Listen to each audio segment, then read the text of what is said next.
কত জনগোষ্ঠীকে ধ্বংস করেছি, যাদের বাসভূমিতে তারা চলে। তাও কি তাদেরকে সুপথ দেখায়নি?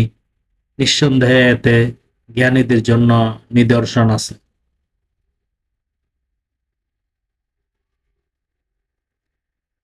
আর যদি আপনার রবের পক্ষ হতে সিদ্ধান্ত না থাকতো ও নির্ধারিত কাল না থাকতো, তবে আশু শাস্তি হতো।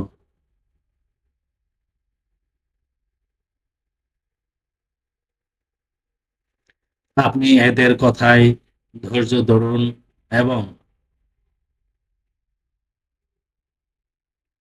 আপনার রবের সুপ্রশংস মহিমা ঘোষণা করুন সূর্যোদয়ের পূর্বে ও সূর্যাস্তের পরে। রাতে ও দিনে তাসবিহ পাঠ করুন, যেন পরিতৃপ্ত হতে পারেন। আয়াত ১২৮, ১২৯, ১৩০ সূরা তোহা, আল কুরআন।